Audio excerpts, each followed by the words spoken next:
welcome back to Sydney and Starlette, and if you are new here, welcome, enjoy the videos. So today, me and Sydney are going to be reading the Polar Express. Can you say express? X? F. X. It. Press. Wait. Express. Wait. Express. So let us start. This is a long book, not like with pages, but I mean like just literally it's long. Okay. On Christmas Eve, many years ago, I lay quietly in my bed. I did not rustle in the sheets. I breathed. Whoa, oh my goodness, my cat just had zoomies. Sorry. Okay. Oh my goodness. It's playing with a rubber band. Okay. I did not rustle in the sheets. I breathed slowly and silently. I was listening for a sound a friend had told me I'd never hear. The ringing bells of Santa's sleigh. Can you say Santa? Echo. Santa! There is no Santa, my friend had insisted, but I knew he was wrong.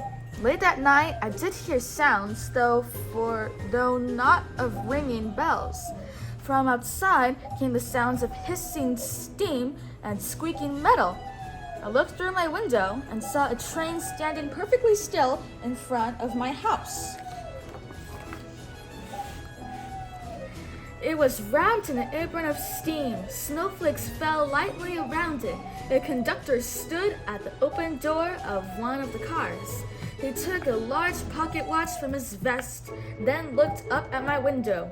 I put on my slippers and robe. I tiptoed downstairs out the door. All aboard, the conductor cried out. I ran up to him. Well, he said, are you coming? Where? I asked. Why, to the North Pole, of course, was his answer. This is the Polar Express. I took his outstretched hand and he pulled me aboard. Can you say all? Can you say all aboard? Aboard. All aboard the Polar Express. The train was filled with other children, all in their pajamas and nightgowns. Can you say pajamas? Size. Huh? Bye. Pajamas. Sabe. Pajamas. Fires. Say it with me. Pajamas. Fires. Fires. Pajamas. It's okay. And nightgowns. We sang Christmas carols and ate candies with nougat centers as white as snow. We drank hot cocoa as thick and rich as melted chocolate bars. Outside, the lights of towns and villages flickered in the distance as the Polar Express raced northward. Can you say raced? Raced.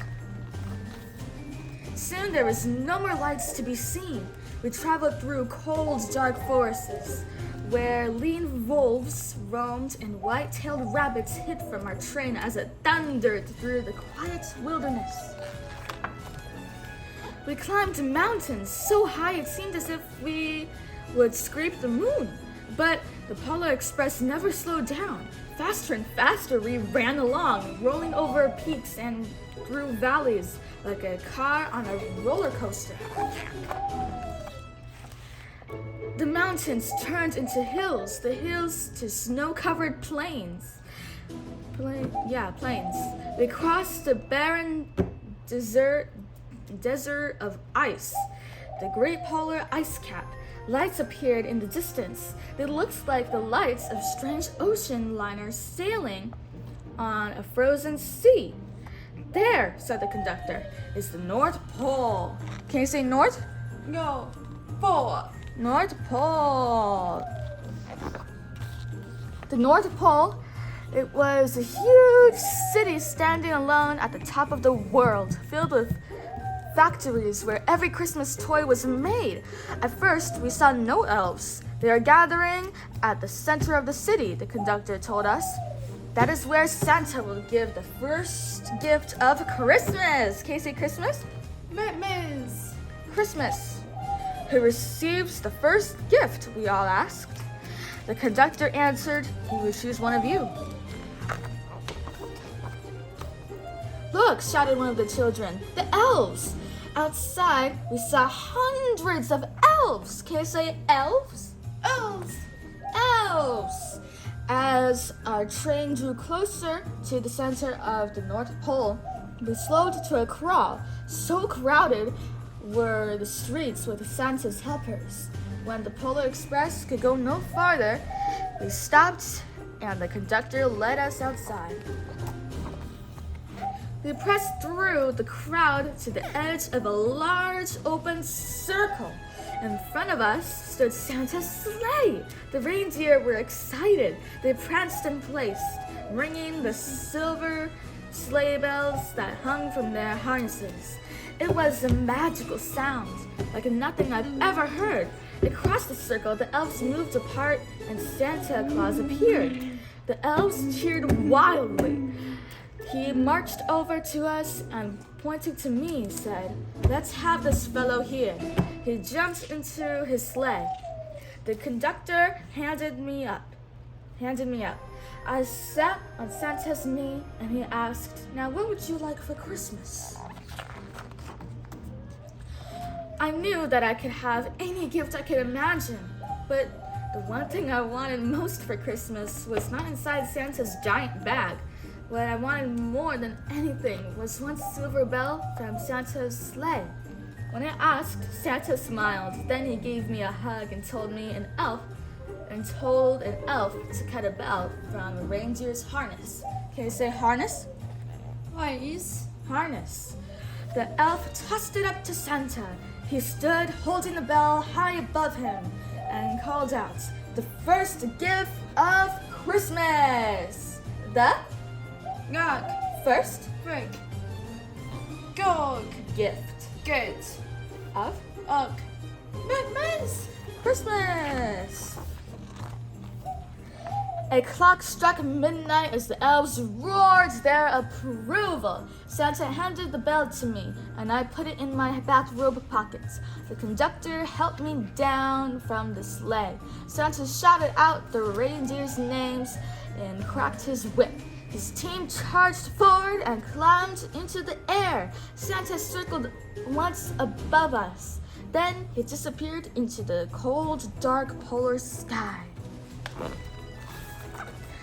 As soon as we were back inside the Polar Express, the other children asked to see the bell. I reached into my pocket, but only one thing I felt was a hole. Can I say hole? Hog. Hole. I had lost the silver bell from Santa Claus's sleigh. Let's hurry outside and look for it. One of the children said, but the train gave a sudden lurch and started moving. We were on our way home. It broke my heart to lose the bell. When the train reached my house, I sadly left the other children. I stood in my doorway and waved goodbye. The conductor said something from the moving train, but I couldn't hear him. "What?" I yelled out. He cupped his hands around his mouth. "Merry Christmas!" he shouted. The Polar Express let out a loud blast from its whistle and sped away. On Christmas morning, my little sister Sarah and I opened our presents. When it looked as if everything had been unwrapped, Sarah found one last small box behind the tree. It had my name on it. Inside was the silver bell. Can you say bell? Bag. Bell! There was a note found on the seat of my sleigh. Fix that hole in your pocket. Signed, Mr. C. I shook the bell. It made the most beautiful sounds my sister and I had ever heard. But my mother said, "Oh, that's too bad." "Yes," said my father, "it's broken." Then I'd shaken the bell. My parents had not heard a sound. When I'd shaken the bell, my parents could not hear a sound. At one time, most of my friends could hear the bell, but as the years passed, it fell silent for all of them. Even Sarah found one Christmas that she could no longer hear its sweet sound. Though I've grown old, the bell still rings for me as it does for all who truly. What does this say? What yeek Believe. The is? end. So that is it for today's video, everyone. I really hope you all enjoyed it, and we'll see you all next time. Bye-bye. Bye. Pick out your favorite page.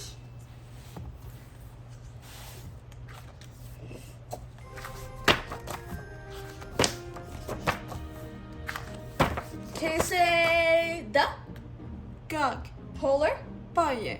express? Wes. Can you say mountain? What yeek? Can you say snow? No. Can you say factory? Wait. Can you say elves? Us. Elves. Can you say Santa? God. Santa. Can you say reindeer? Yeah.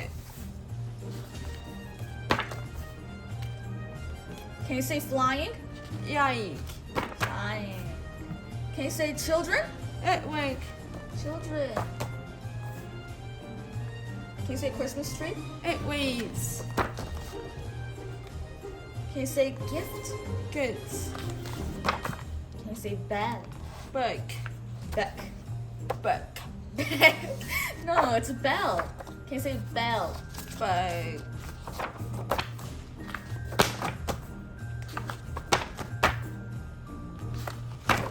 Can you say wolves? Wolves. What sounds does the wolf make? Ooh, ow!